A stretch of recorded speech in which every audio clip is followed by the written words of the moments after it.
अज़ीज़ तलबा और तालिबात, standard 7th में आपका इस्तेक़बाल है। साइंस सब्जेक्ट चैप्टर नंबर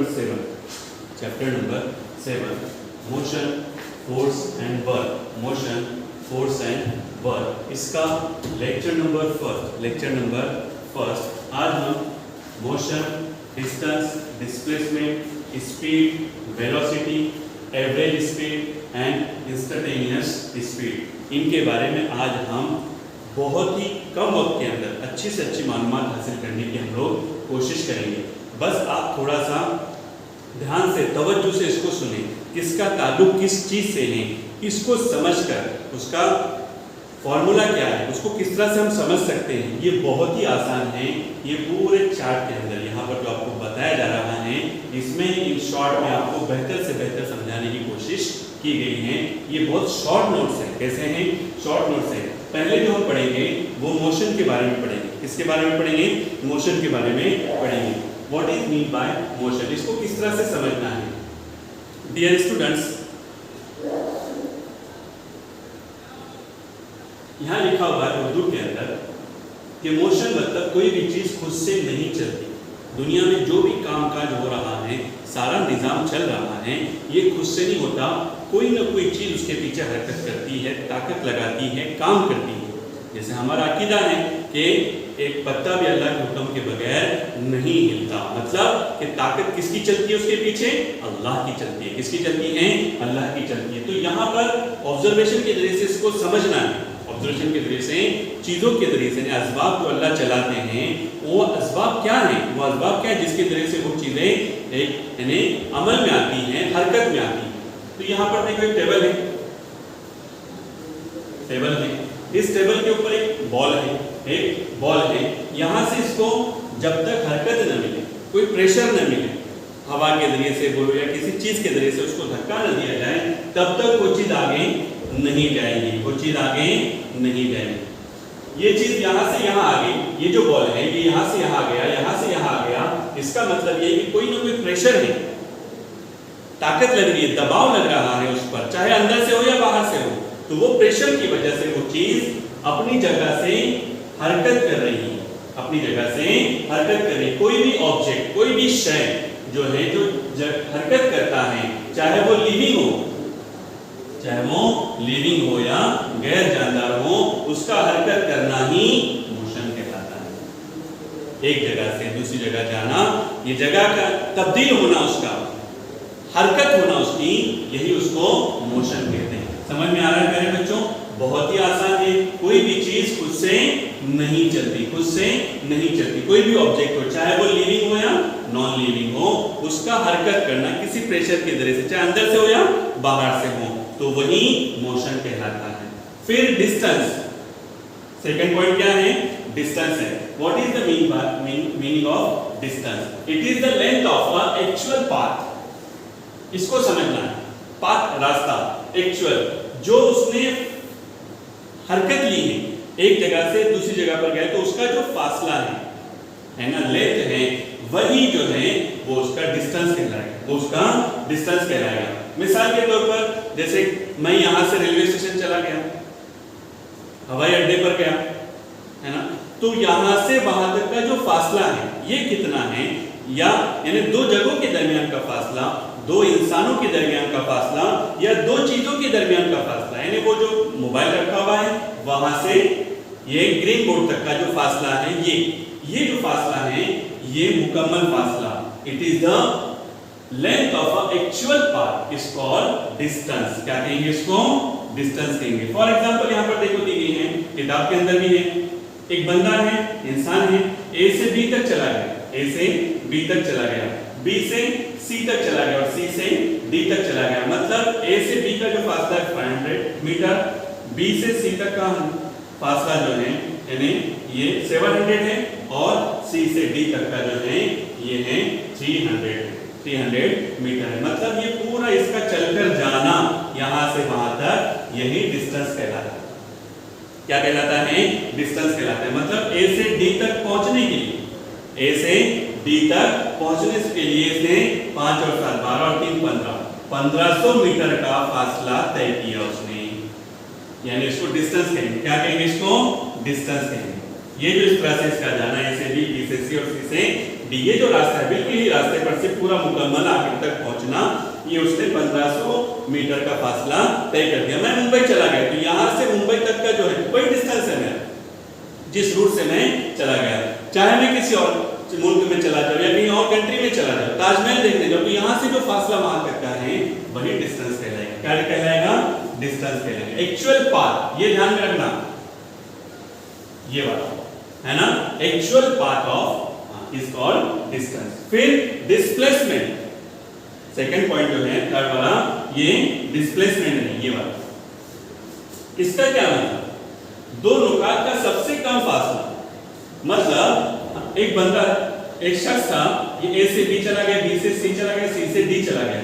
अब जाना था उसको यहां से यहां सीधा सीधा, लेकिन चूंकि रास्ता बहुत लंबा हो रहा है, रास्ता बहुत कम हो रहा है, तो हमारे दिमाग में आता है कभी कभी, ऐसा अक्सर आता है कभी कभी, क्या अरे इसका कोई तो शॉर्टकट होना चाहिए, इतना लंबा चौड़ा रास्ता लेने की क्या जरूरत है ना? तो it is the shortest displacement, मतलब shortest distance from one point to another point. इसका यह मतलब हुआ कि ए से बी, बी से सी, सी से डी के बजाय ये बंदा डायरेक्ट यहां से, बीच में देखो ये बताया जा रहा है, ए से डायरेक्ट डी पर चला गया। अब ये जाने के लिए इसको जो फासला लगा ये 1000 मीटर का लगा।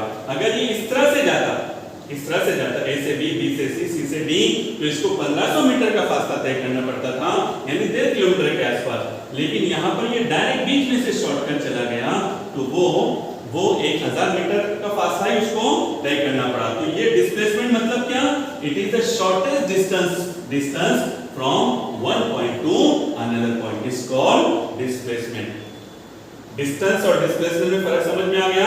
डिस्टेंस मतलब पूरा जो रास्ता है वो, और डिस्प्लेसमेंट मतलब सबसे कम फासला जो है उन दो नुकात के दरमियान का, उसको हम डिस्प्लेसमेंट कहेंगे। फिर स्पीड है, थर्ड पॉइंट क्या है? स्पीड है, यानी हमको अगर किसी मुकाम पर जल्दी जाना है, टू व्हीलर चलाते हैं आजकल, हर बच्चा गाड़ी चलाता है ना, तो गाड़ी चलाते वक्त हम एक्सीलेटर बढ़ाते हैं, एक्सीलेटर बढ़ाते हैं स्पीड बढ़ाने के लिए। अगर एक्सीलेटर छोड़ दिए तो स्पीड कम होती है, स्पीड कम होती है। कोई बंदा 50 की स्पीड से जाता है, 60 की स्पीड से जाता है, इसका क्या मतलब? स्पीड के लिए जो है टाइम लिमिट है, टाइम लिमिट है। स्पीड जो नापी जाती है, हमेशा प्यारे बच्चों याद रखना, 1 घंटे में कितना, 1 घंटे में कितना किलोमीटर चला, वो उसको हम स्पीड के हिसाब से तय करेंगे। अगर समझ लो यहाँ से पनवेल का रास्ता है, 100 किलोमीटर है समझ लो, तो वो 100 किलोमीटर मैंने 60 मिनट में पूरा किया, तो मेरी जो गाड़ी की स्पीड थी वो 100 किलोमीटर पर आवर। 200 किलोमीटर का फासला 1 घंटे के अंदर, मतलब 30 मिनट में, आधे घंटे के हिसाब से मैंने उसको कवर कर दिया। ज्यादा स्पीड हो गई, स्पीड ज्यादा हो गई तो फासला भी नहीं, कम वक्त में उसको हमने पूरा कर दिया, कम वक्त में उसको पूरा कर दिया। तो स्पीड जो है यहाँ पर इसको समझना है। स्पीड का फॉर्मूला डिस्टेंस अपॉन टाइम, ये याद रखना, d upon t, d upon t। Speed का फॉर्मूला डिस्टेंस अपॉन टाइम। समझ लो 100 किलोमीटर चले 1 घंटे के अंदर, कितना? 100 किलोमीटर चले 1 घंटे के अंदर। इसका मतलब ये हुआ कि हमने जो फासला तय किया वो 1 घंटे के अंदर 100 किलोमीटर का फासला तय किया, मतलब प्रति घंटा हमारी जो गाड़ी की स्पीड थी वो 100 किलोमीटर थी। कितनी थी? 100 किलोमीटर थी। फिर यहाँ पर देखो 500 मीटर का फासला है, 700 मीटर का फासला और 300 मीटर का फासला है। यहाँ 500 मीटर का फासला जो है ये 8 मिनट में तय किया गया। कितने मिनट में तय किया गया? यानी इसका मतलब पर मिनट में जो है 60.2 समथिंग, इसके आगे हो सकता है, आप एग्जैक्ट कैलकुलेशन कर लेना, है ना। इससे आपको पता चल जाएगा कि 8 मिनट में 500 मीटर, तो 1 मिनट में कितना मीटर ये गाड़ी यानी स्पीड से चल गया। तो ये जो है एक पर्टिकुलर एरिया का हमने जांच कर ली, तो ये रफ्तार मालूम कर ली, तो ये स्पीड है। क्या है? स्पीड है। फिर वेलोसिटी, स्पीड जो है ये डिस्टेंस को सामने रखना है। स्पीड मतलब क्या? डिस्टेंस को सामने रखना है, ए से बी, बी से सी, सी से डी। लेकिन वेलोसिटी जो है ये डिस्प्लेसमेंट है। क्या है? ये डिस्प्लेसमेंट के जरिए से इसको नापा जाता है। स्पीड ए से बी, बी से सी, सी से डी, इसको चेक करना। लेकिन वेलोसिटी जो है ये डिस्प्लेसमेंट को सामने रखना है। डिस्टेंस और वेलोसिटी में फर्क समझ में आ गया। इस तरह से अगर कोई चीज नापी जा रही है तो वो डिस्टेंस है, और शॉर्टकट वे से है तो वो डिस्प्लेसमेंट है। शॉर्टकट वे से है तो वो डिस्प्लेसमेंट है, यानी वेलोसिटी को डिस्प्लेसमेंट के जरिए से नापा जाता है। वेलोसिटी को डिस्प्लेसमेंट के जरिए से नापा जाता है। तो यहाँ पर देखिए डिस्प्लेसमेंट कितना है, 1000 मीटर है। कितना है, 1000 मीटर है ना। The ratio of displacement per unit time. तो यहाँ पर डिस्प्लेसमेंट 1000 मीटर है, और ये जो फासला तय किया है कितने में तय किया है, 15 मिनट के अंदर। तो ये देखो 60 मीटर पर मिनट। फिर ये पॉइंट ध्यान में रखना है, वेलोसिटी को जो है डिस्प्लेसमेंट के जरिए नापा जाता है। फिर एवरेज स्पीड और इंस्टैन्टेनियस स्पीड।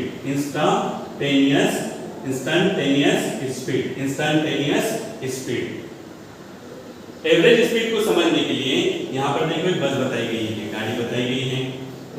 ये गाड़ी जो बताई गई है, पहला ए से बी का फासला 10 किलोमीटर का है, बी से सी का फासला 10 किलोमीटर का है, सी से डी का फासला 20 किलोमीटर का है।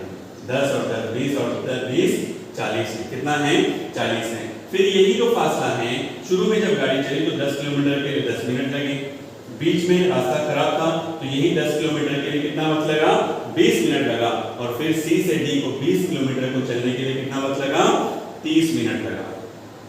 तो स्पीड का फॉर्मूला है ना, हमको एवरेज स्पीड निकालना है, तो स्पीड का फॉर्मूला क्या, डिस्टेंस अपॉन टाइम। लेकिन यहाँ पर जो डिस्टेंस है वो टोटल है, यहाँ से लेकर यहाँ तक का पूरा डिस्टेंस जो है इसको हमको जमा करना है, और फिर टाइम जो है ये भी मुकम्मल कैलकुलेशन करना है।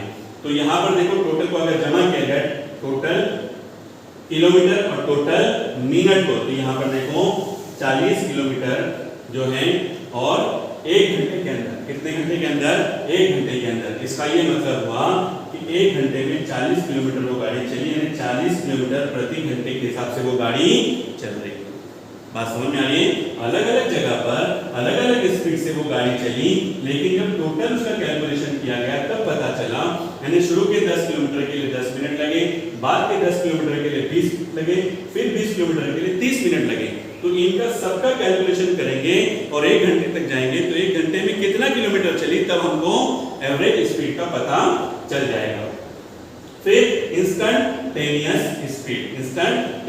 स्पीड, यहाँ पर जो है हमने एवरेज स्पीड के लिए पूरा ए से लेकर डी तक का कैलकुलेशन किया, लेकिन इंस्टैन्टेनियस के लिए क्या करना है, एक पर्टिकुलर एरिया, पूरा ए से डी तक नहीं, कि ए से बी तक चली, बी से सी तक चली और सी से डी तक चली, तो हमको इंस्टैन्टेनियस के लिए हमको सिर्फ ए से बी का मालूम करना है कि ठीक है गाड़ी वहां तक चली है, लेकिन ए से बी तक जो चली है 10 किलोमीटर, ये 10 मिनट के अंदर इसने कवर किया, तो ये वहां पर उसकी स्पीड क्या थी, वहां पर उस गाड़ी की स्पीड क्या थी। तो ए से बी तक का कैलकुलेशन हमको करना है, ये जो है ये इंस्टैन्टेनियस कहलाएगा। इतना सा पार्ट जो है कैलकुलेशन करना। फिर स्पीड का जो फार्मूला है डिस्टेंस अपॉन टाइम, तो 10 किलोमीटर अपॉन 10 मिनट, यानी 10 मिनट के अंदर। तो हमें पहले उसको क्या करना पड़ेगा, तो उसको मिनट को घंटे पर लाना पड़ेगा, तो घंटे में कितने मिनट होते हैं, 60 मिनट होते हैं। तो ये 10 मिनट है, तो 60 तक ले जाने के लिए उसको 6 से मल्टीप्लाई करेंगे, तब हमको 1 घंटा मिलेगा। 10 × 6, 10 × 6 = 1 आवर। तो यहाँ पर जो है 10 किलोमीटर चली, यहाँ पर भी, तो 10 को यहाँ पर भी से मल्टीप्लाई करना पड़ेगा, तभी हमको पता चलेगा। तो यहाँ पर भी 6 से कैलकुलेट मल्टीप्लाई किए, तो ये 10 को मल्टीप्लाई किए तो 6 ने 60 हो जाएगा, 60 किलोमीटर कितने में, 60 सेकंड मिनट के अंदर। 60 सेकंड मतलब क्या, 1 घंटा, यानी 1 घंटा में कितना हो गया, 1 घंटे में ये जो चली गाड़ी, ये जो यहाँ पर 10 किलोमीटर 10 मिनट के अंदर चली, यहाँ पर जो गाड़ी की रफ्तार थी ये प्रति घंटा 60 किलोमीटर के हिसाब से थी। किसके हिसाब से थी, 60 किलोमीटर के हिसाब से थी प्रति घंटा। तो प्यारे बच्चों, ये था पहला lecture motion, force and work के बारे में। पहले हमने मोशन के बारे में पढ़ा, कोई चीज जो हरकत करती है खुद से नहीं करती, इसको किसी न किसी ताकत के जरिए से आगे करना पड़ता है, चाहे वो लिविंग हो या नॉन लिविंग हो, ये मोशन कहलाता है। फिर डिस्टेंस है, किसी जगह का जो है एक्चुअल पाथ, जो it is the length of actual path. फिर डिस्प्लेसमेंट है, शॉर्टकट वे जो रहता है वो डिस्प्लेसमेंट में आता है। फिर स्पीड है, स्पीड जो है यहाँ पर बताएगी कि एक गाड़ी जो है एक जगह से दूसरी जगह में कितने वक्त के अंदर कितना किलोमीटर उसने तय किया, तो इससे हमको स्पीड का पता चलता है। फिर वेलोसिटी है, वेलोसिटी है मतलब शॉर्टकट वे किस तरह से उसने कवर किया तो वो उससे पता चलेगा। और फिर एवरेज स्पीड जो है अलग अलग जगह पर अलग अलग किलोमीटर को अलग अलग वक्तों में पूरा किया गया है, तो उसका टोटल कैलकुलेशन करने के बाद हमको एवरेज स्पीड मिलेगी। क्या मिलेगी? एवरेज स्पीड मिलेगी। और आखिर में जो है इंस्टेंटेनियस स्पीड का जो मतलब है वो कि पर्टिकुलर एरिया का हमें मालूम करना है कि वो पर्टिकुलर, हालांकि हम यहाँ से बंबई तक चले गए लेकिन हमको यहाँ से मानगांव तक की स्पीड चाहिए कि वो कितना किलोमीटर हमने कितने मिनट के अंदर कवर किया। तो हमारी गाड़ी मानगांव तक कितना कैसे चली, फिर मानगांव से पनवेल तक कैसे चली और फिर पनवेल से बंबई तक किस तरह चली, तो वो हमको सिर्फ पर्टिकुलर एरिया का चाहिए, यहाँ से मानगांव का, ए से बी का, ए से बी का। तो वो हमने यहाँ पर मिनट को घंटे में कन्वर्ट किया, तो घंटे में कन्वर्ट करने के लिए उसको 6 से मल्टीप्लाई किया, तो ऊपर नीचे दोनों को सेम से मल्टीप्लाई किया, तो पता चला 1 घंटे में 60 किलोमीटर, 1 घंटे में 60 किलोमीटर। तो प्यारे बच्चों ये था साइंस का मोशन फोर्स एंड वर्क का पहला लेक्चर। हम उम्मीद करते हैं तमाम तलबा और तालिबात को ये समझ में आ गया होगा। अस्सलामु अलैकुम व रहमतुल्लाह।